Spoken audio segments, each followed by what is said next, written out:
So, on Saturday night after Shabbat, we're going to sit around at the Seder table, and we're going to make the first announcement. What's our first announcement at the Seder table? No. Anyone who is hungry, come and eat. Anyone who needs to celebrate Passover, come and join us. When do you say that? Doors are closed. No one can hear you. Everyone come and eat. What are you talking about? Who should come and eat with you? What are you saying? Yeah. You know what we're talking to? One explanation is we're talking to ourselves. A lot of times people they're so busy, they have no time to get to know who they are. At the Seder, we're supposed to think about where we were last year, where we are now, and where we need to get to. We're sitting at the Seder, we're not trying to learn information. The information we know about the plagues, Pharaoh, Egypt, Moses, we know the story. We want to go into the source of who we are and get into it, and through this, to go somewhere. There's a Chabad representative in Siberia. Some people get lucky. Los Angeles, Siberia, Baruch Hashem. But he got lucky. He got into Siberia. His name is Rabbi Ashkenazi. A guy comes to him night of the Seder. He says to him, I think it was the second Seder, it was middle of Passover. He says to him, his name is Grisha. Grisha says, Rabbi Ashkenazi, I need a place to stay. He said, what do you mean you need a place to stay? He was married to someone who wasn't Jewish. And he decided he wants to get divorced. And he went to the judge with such a strength. He said to the judge, I want to leave right now. And the judge was like, he was like speaking with such a chutzpah, such a strength to the judge. The judge was like, you want to leave right now? So then leave. Leave her the house, leave her everything. We need to talk. There's a court. You don't say what you want, right? He says, I want to get out right now. So the judge is like, he says, okay, you'll leave with nothing. That's what happened. He left with nothing. So the rabbi said, listen, Grisha, on Passover, you're not supposed to write, you're not supposed to sign. Why did you have to finish it all right now, middle of the holiday? What was going through your mind? What were you thinking? He says, Rabbi, for you, it's Passover, right? You want to leave Egypt? I also want to leave Egypt. That's a real Jew. So what does Egypt mean? Going out of Egypt. Egypt means limitations. Everyone has different things that everyone has things that they're jealousy, hatred, despondency, depression, addiction, arguments sometimes between husbands and wives, and between parents and children, between children, and there's people which lack self-confidence and they think they can't. There's things that prevent us from being who we are and who we're supposed to be. And we get so lost because of things that happen. This guy goes to a funeral. At the funeral, the rabbi is giving the sermon at the funeral, the eulogy. He says, Rabbi, what's the Wi-Fi code here? So the rabbi's like, listen, it's a eulogy right now for this person. We're doing a eulogy.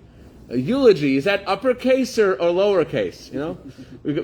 People get so involved in little things that we don't get a chance to go into what's really behind all of our lack of confidence and things that prevent us from being who we're supposed to be. So in order to get there, let's ask our children. If you ask a child, what's the number one thing at the Seder? What's the number one thing at the Seder? Passover is all about the children, right? What would a child say the number one thing at the Seder is? Afikoman. To steal the Afikoman. He goes over to Matan, Uncle Matan, he has Afikoman, he takes it away, and Matan has to ransom it back. You used to be able to ransom it back, with some licorice after Passover. Now kids want, let's say, an Audi, So that's what children say. So there's something about that. Let's figure out what Passover is from the eyes of the children, because it's about the children. What's this weird custom of stealing the afikoman? What does it mean? One of the greatest Hasidic Rebbes, his name was the Bluzhever Rebbe. His name was Rabbi Shapiro. So Shapiro, he lost his first wife Peril and his children in the Holocaust, Rahman al-Islam, and during middle of all of World War II, middle of Nazi concentration camp, somehow he and a couple of other inmates made a request to be able to bake matzah for Passover. They said, listen, we're going to bake this matzah, and if we get this permission, we will give up our bread for 8 days. So they said, well, we have to ask Germany, we have to ask Berlin if this is allowed. We can't. Officially, they said yes, and they allowed them to do something. When they actually went to go do it, a Nazi guard one who gave permission, he beat up brutally the Bluzhev Rebbe, almost to killing him, and he destroyed the oven and everything. And he says, "Listen, I heard that there was a letter someone tried to send out. You didn't trust me, so that's why I'm doing this. Whatever." So they're stuck. But the Bluzhev Rebbe, as he's being beaten, he managed to get one piece of matzah the size of a quarter. So they had the Seder. What they used for the Seder? What they have for the Seder? For wine, they had their tears. The maror, the bitterness, they had too much maror. Matzah, they had this little quarter-size piece of matzah. So everyone's sitting on that Seder, and they're all thinking, who's going to eat the matzah? The Bluzhev Rebbe, he knew the whole prayer by heart, the whole Haggadah by heart. When it gets to the matzah, he'll probably eat it himself. But the Bluzhev Rebbe came time to eat the matzah, he's looking around. And everyone's like, what's going on? Eat them. And he's thinking, and the one lady gets up and says, Rabbi, who should eat the matzah? When Moses asked the Pharaoh, let the Jewish people go, so the Pharaoh said to Moses, who do you want to leave? Who do you want to let? So Moses said, everyone's going to leave. So Pharaoh said, no, not the children. So Moses responded, no, we're going to go. He said, the first people he mentioned was the children. So she says, if that's what Moses says, that's who the matzah should go to. And he gave the matzah to a child. Years later, this same lady, she survived, he survived. She went over to him, he was a Chassidic Rebbe, the Bluzhev Rebbe.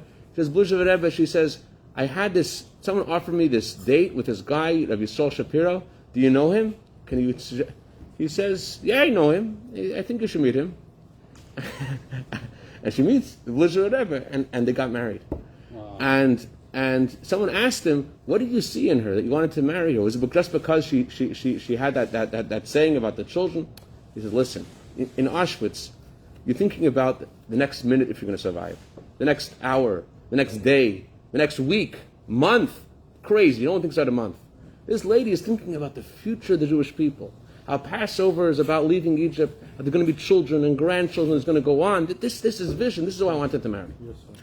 So the Torah says that when the Jewish people left Egypt, the way they left was they were running away. And that will give us insight to the meaning of stealing the Afikomen. Why did they have to run away? They told the Pharaoh they wanted to leave, and the Pharaoh said no, and again no. And when he finally gave permission to leave, it was because he was forced to. Why do you have to run away? So the reason they have to run away is because the whole meaning of Passover is all about running away. Why? Each of us has our things inside of us that stop us, that say, you can't do this, it's impossible for you to do this. And I always share with you ideas that I hear from a great Chabad speaker named Rabbi Shabtai Savatitsky. This Rabbi Savatitsky, when he got married, he went with his wife to speak to the Lubavitcher Rebbe to ask for a blessing. They wanted to go on the shlichut, to go to share the Torah and its beauty to some far off location. Where should we go? They asked the Rebbe where to go, and they had a few suggestions in Israel. And he had this issue his whole life. He always would stutter. He stuttered so badly. He never would be the chazan. He never would be the cantor. He never would get an aliyah at the Torah. He never wanted to make kiddush. Only someone who has this issue knows what this is like. If you stutter, some people and I have some friends who really have this terribly. And if you're stuttering so badly, it's like you're in prison. When you're in school and the teacher says, who has a question, he told the teacher, never call on me. You never ask a question, because you can't ask a question because you're going to stutter. So you always had this problem. Anyways, he went to the Rebbe. The Rebbe said to him, the Rebbe looked out the window, which by Hasidim it's sort of like a sign of like something, like a message, The Rebbe said, you're only writing about suggestions in Israel. Why don't you write about a suggestion outside of Israel, like Antwerp? That's where he is today, Antwerp. So you met Ramendel Futafas outside the Rebbe's room. Oh, what happened? Ramendel Futafas was his mentor. And he said the Rebbe said I should go to Antwerp. Antwerp? Impossible. You must have heard wrong. He said he must have heard wrong because he's a guy who stutters. You can't go on in the army. Different people have different jobs. There are people that's KP, kitchen patrol. The people which they're the Marines. Sending someone to go to this brand new city who stutters, who can't say a word, it's impossible. You must have heard wrong. Even Randall Futafas was a great legendary chassid, but still, he must have heard wrong. So he went back into the Rebbe a little shortly later. He says, "What do I do about the stuttering?" He said the Rebbe told him, "You should learn duties of the heart, gate of trust," which is a very fundamental work written by one of the Rishonim, one of the early medieval sages. And the Rebbe said, when you get to a word that's hard for you to say, don't push. Switch it to a different word. That's what Rebbe told him. He said that it was a big change for him. It was a big change. Why was it a big change? He tried so many things to get out of this. He tried hypnotizing himself. He tried going to a hypnotist. He tried all kinds of things to get out of it. He wasn't able to get out of it. You know why he was able to get out of it? He said, whatever I did, I didn't really put myself into it. You know why I didn't put myself into it? I never thought I'll go ever be able to stop doing it. I never thought I'll be able to stop stuttering. But when the Rebbe told this to me, I knew the Rebbe knows. The Rebbe knows. And this will work. And I put myself into it. And I trusted in Hashem. As Rabbi talking this gate of trust about trusting in God. And I put myself into it. And he said, today he's one of the world-renowned great speakers. I love listening to him. He's fantastic. Rabbi Savatitsky, what he experienced is something that each of us experience in different ways. You have inside of yourself this feeling like you're in an argument with someone. You'll never finish the argument. You're always going to be at hatred to each other. You're never going to leave your depression. And what are you waiting for? When the Jews were in Egypt, who left? When we left Egypt. Who left Egypt? Anybody know? Who left Egypt? Everybody. No. 80% of the people didn't leave. Didn't leave. The believer. That's according to the Rashi. That's according to the truth. No. So it says in the Torah about Chamushim, there's different opinions about the interpretation of the word Chamushim, but the bottom line is most people didn't leave. Why didn't they leave? What did you need to do to be able to get out? What did you need to do? What was your passport? What was your visa to get out of Egypt? If you came, there are some people. Just give you an idea. Some people were walking out of Egypt holding idols. They were holding little idols in their hand. At the splitting of the reed, everyone sees God. They're holding idols in their pocket, just in case. They were able to leave. You know the guys who couldn't leave? The guys who said, we don't believe in this. We don't believe in this. We're never going to leave. This is impossible. There's a word in the Torah, Vayereo, they did bad to us. But the words the Torah uses, Vayereo otanu, they made us bad in our own eyes. If you think that you are irredeemable, you can't be redeemed, you can't get better, you'll never get better. It doesn't matter if you have the splitting of the reed, if you have Moses coming himself, if you see your pasul, you're bad, you're rotten to your core, you'll never get out. A lot of people have this problem. They think they have to have a harmony with all different parts of themselves. They're waiting for that, their fears to agree for them to leave Egypt. They're waiting for their depression, their addiction to let them go. Your addiction, your Pharaoh, what's holding you back will never let you go. You can't say, when this will change, then I'll be able to do things. The things you're hoping will change will never change. The only way to leave Egypt is, as they left, is to steal. It's to say to your fears, to say to the things that are stopping you and say, that's not me. That's not who I am. That I am good inside. That I have a neshama. You're a thief. You're a liar. It's not true. I have a soul. Imagine flies in a bottle, in a glass bottle. And the flies are going back and forth until, they fall to the ground. Much as they could do, they do. And then one philosopher says, hey, look up. That's a lot of people experience that. You're trying, but you don't really feel. Oops. You're able to. Sorry about that.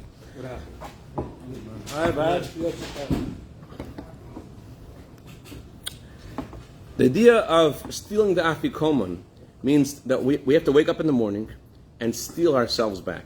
Steal ourselves back from our fears. Steal ourselves back from the lack of confidence. And say that I am good. I have a neshama. I have a soul. And I'll tell you one story. You may have heard of Rabbi Gavril Holtzberg. He was the Rebbe's emissary together with his wife in Mumbai. They're the ones who were killed in that famous terror attack 14 years ago. Moishi. Their son Moshe was the only one who survived. Right. The Passover before he died. Usually this time of year. a Jewish woman wants her husband to be at hand, help out. Yosef, go to watch the kids. Yosef, go there. But his wife was a very unusual person, very unusual. They have a public Seder, and all the Israelis somehow think that they're going to find spirituality in Mumbai. Unfortunately, it's real. Israelis get some money after they join the army to go do a little tiyul around the world, little touring around the world, and they think they'll find spirituality in the Himalayas. The largest, what the largest state in the world is? The largest state in the world. The largest state in the world is in the Himalayas, in the Bangkok. Because all the Israelis come there together to go, check out. Maybe there's spirituality here. So Rabbi Gabriel Holtzberg, his wife says, "Listen, we have a lot of people coming tonight. We want more. Go find someone else." So he's like, "I went to all the hotels. All the Israelis, they go to these little hotels, these little hostels. I went everywhere. I got everyone I could get." She says, "No, go find someone else." She goes out, and he realizes there's one hotel he didn't go to.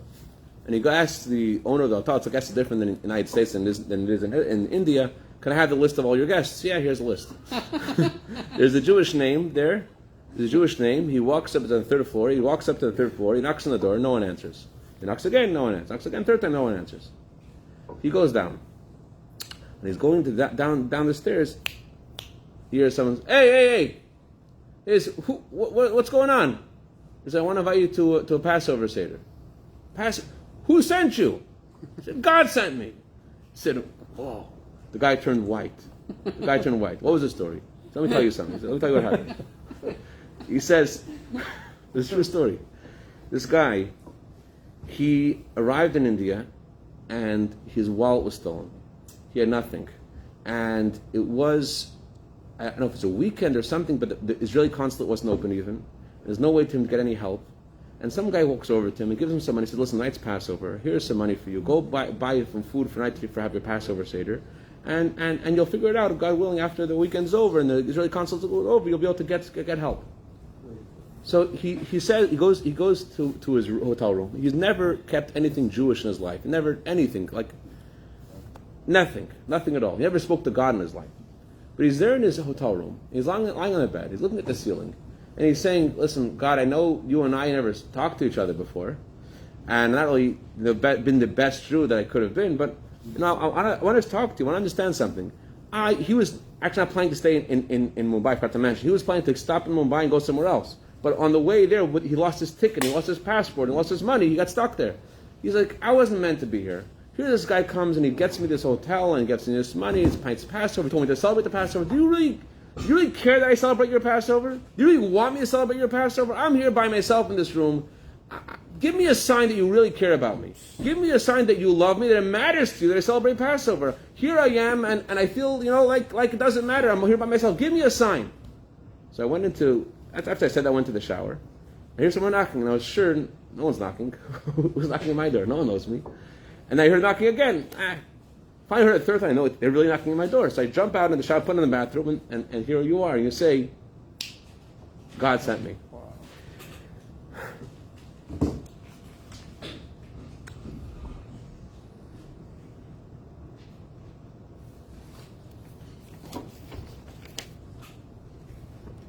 On the night of the Seder, we first eat the matzah, then we eat the maror. We first eat the food which celebrates our freedom, then we eat the food that's about our slavery. The bitter herb is eaten after you eat the matzah. It makes sense to go the other way around. First eat the matzah. Why? First you have to be slaves to be free. First talk about the difficulties, and then talk about being relieved from the difficulties. Why eat the matzah first? Don't eat the matzah first. Because you can't get out of Egypt unless you know that you're good inside. You can never leave Egypt unless you believe in yourself. Unless you believe in yourself like God believes in you, that you have something that's redeemable in you, you'll never get out. So therefore, the first thing we do at the Seder is, we have the matzah, and we say to ourselves that this is who I am. And that's what we tell the children, to steal afikoman. You know how to get out of Egypt? You have to steal yourself away from all the Egyptians and all the pharaohs, and say to yourself, I have an neshama. And that's the reason why we call it the Passover Seder. Pesach means to jump. And Seder means to have an order. So Pesach and Seder, jumping in order, are the opposite.